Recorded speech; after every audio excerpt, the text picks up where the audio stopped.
As we look toward 2025, the war in Ukraine is balanced on a knife's edge.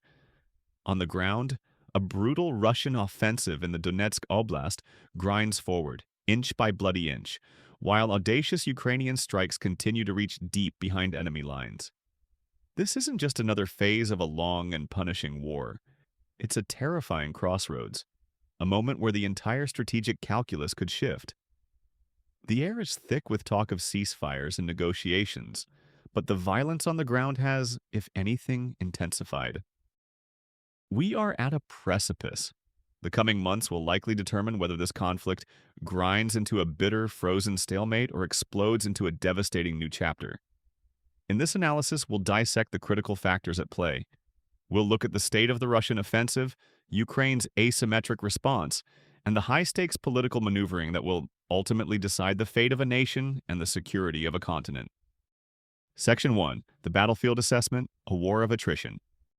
To understand the choices facing Kyiv, Moscow, and their partners, you have to look at the battlefield. The reality of this war is one of brutal, grinding attrition. Russia's main effort is concentrated in eastern Ukraine, particularly in the Pokrovsk direction of Donetsk Oblast. Russian forces are engaged in persistent, rolling assaults, not with the blitzkrieg of 2022, but with methodical, costly advances designed to chew up Ukrainian territory and, more importantly, Ukrainian lives and morale. There is also significant pressure in the Kharkiv region, meant to draw Ukrainian resources away from the main front. Russian tactics have evolved. They now rely heavily on small unit infantry assaults backed by an overwhelming number of strike and reconnaissance drones, which hang like a constant, menacing cloud over the front lines. This allows Russia to pinpoint Ukrainian positions with terrifying precision and guide artillery before troops even advance. Despite horrifyingly expensive losses, this strategy is producing incremental but undeniable gains. Every village and tree line is paid for in blood, but those small advances are adding up, forcing Ukrainian commanders into tough decisions about tactical withdrawals to preserve their forces.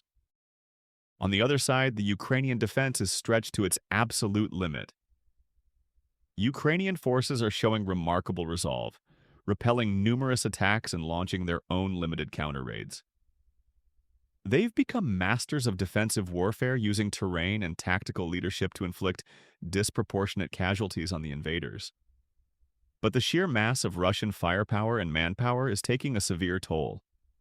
The ability of Ukrainian units to hold the line indefinitely is the central and deeply worrying question.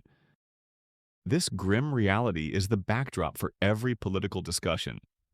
It's a constant pressure campaign from Moscow, designed to make the cost of resistance seem unbearable. The question is, how can Ukraine respond when it can't match Russia shell for shell or man for man?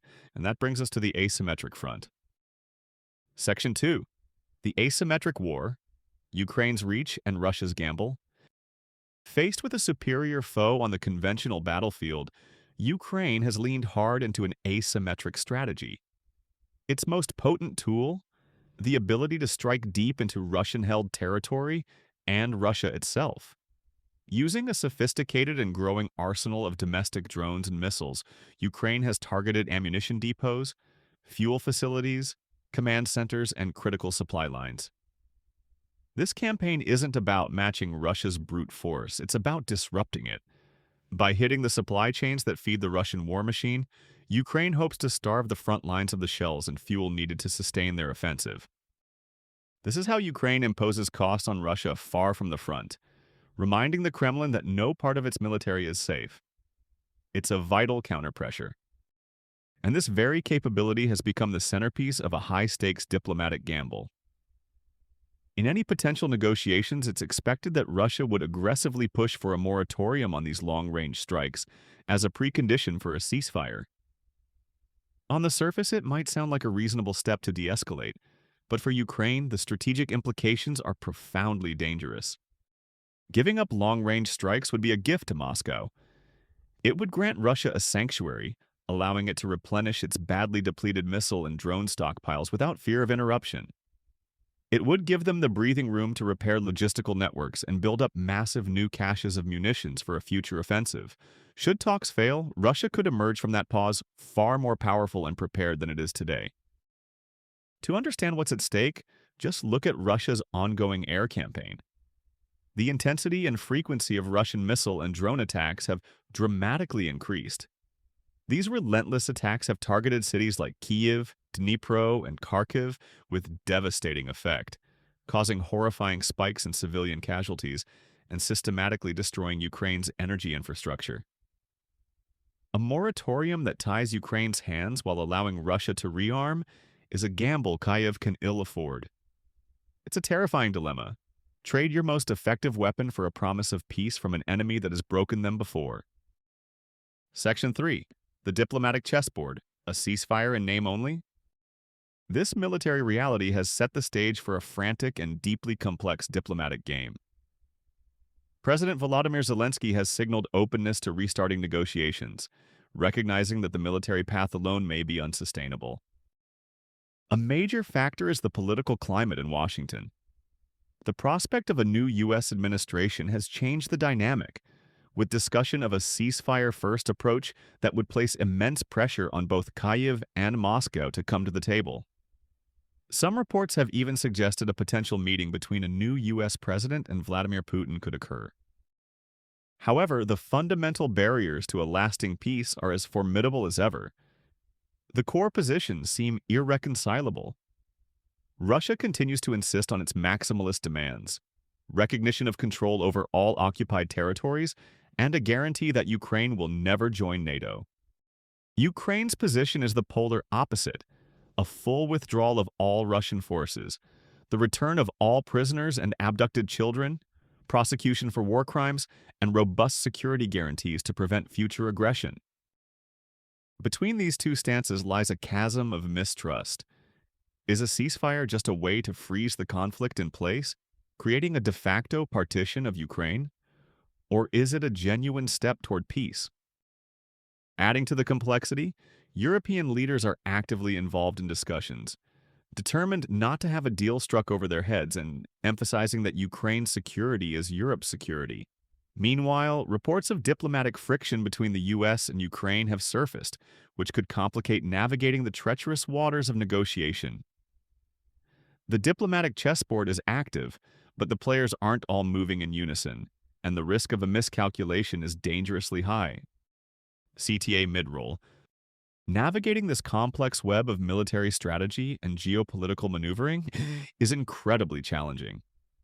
If you value this kind of in-depth analysis that cuts through the noise of daily headlines, please take a moment to subscribe.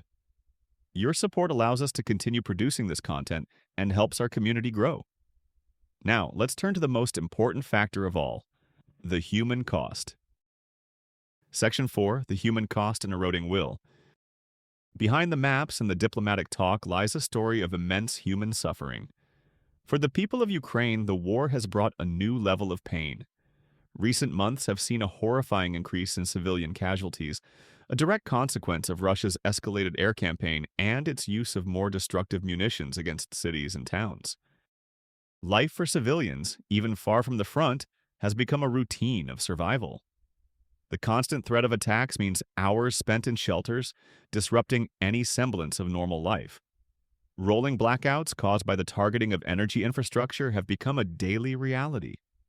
The psychological trauma, especially for children, will leave scars for generations. This prolonged suffering has inevitably begun to erode public morale. While Ukrainian resilience remains extraordinary, the cracks are showing.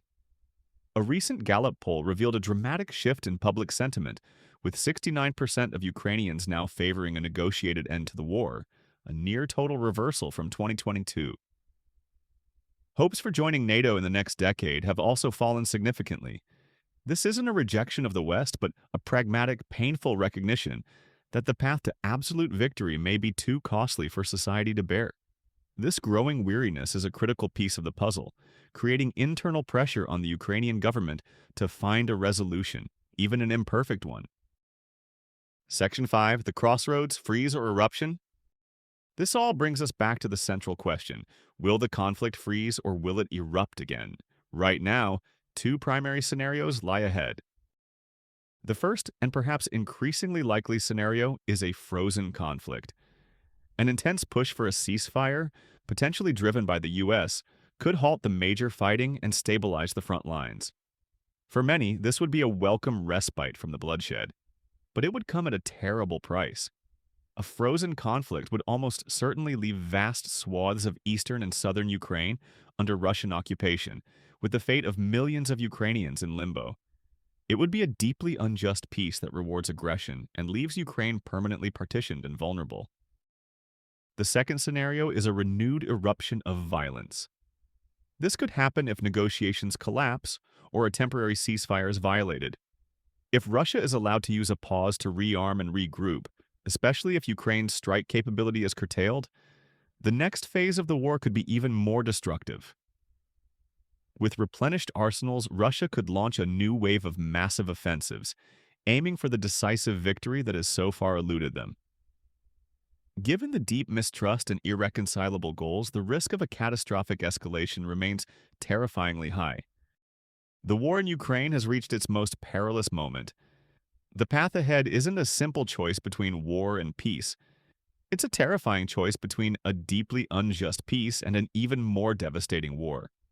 A frozen conflict could end the daily killing but would entrench Russian aggression and leave Ukraine permanently wounded. A collapsed peace process, on the other hand, could unleash a new storm of violence. The fate of Ukraine and the future security of Europe hangs precariously in the balance, resting on a razor's edge. The decisions made in the coming weeks and months will echo for decades. Thank you for watching. The situation is evolving rapidly, and we will continue to provide updates and analysis. To stay informed, make sure you are subscribed and have notifications turned on. If you have thoughts on these scenarios, please share them respectfully in the comments below.